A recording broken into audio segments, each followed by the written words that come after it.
Sard ning kalibutan, lisordak pun kay idlas man. Tunay halo ibidog tabili. Daghan usab ang mga buaya sa crocodile farm dito sa Maa. Pero tuko ang sikat sa ilang tropa. Hala sige manakop tagtuko, basin din hinatamu dato. 500,000 kuno ang gramo, kinsa manggoy dili mahaylo.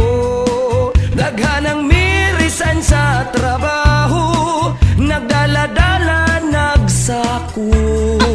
Kawayanan naghupo-hupo, kay manakop lagi tuko.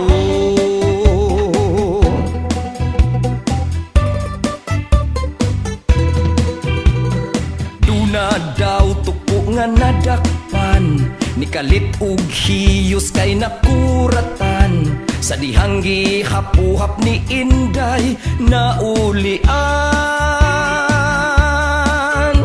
Kini di ay mao ang sikreto, aron ang tuko mo abot og 3 gramo. Kung si Inday ang mugunit, mudakog kalit. Hala sige manakop tagtuko, basin din hinatamu dato. 500,000 kuno ang gramo, kinsa manggoy dili mahaylo. Daghan ang mirisan sa trabaho, nagdala-dala nagsako. Kawayanan naghupo-hupo, kay manakop lagi tuko.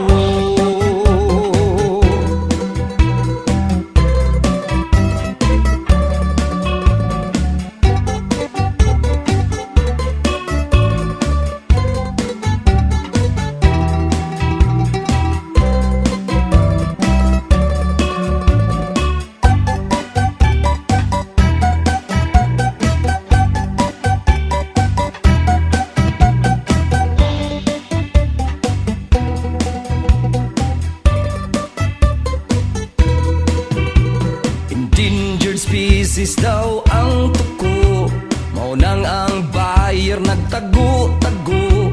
Busa ang namaligya ng asupo,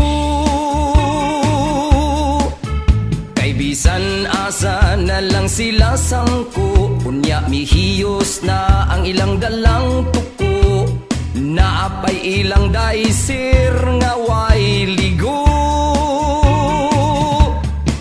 Tukop the town ang tuko karon, kinsa manggoy di gustog minilyon.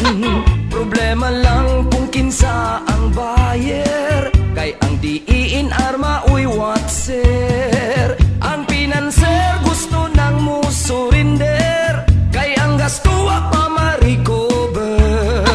Wa mo tagam sa karaang piso, ug sa sigbin kani ato. Bahala mog magpailad mo, bahala mog magpailad mo, bahala mog magpailad mo.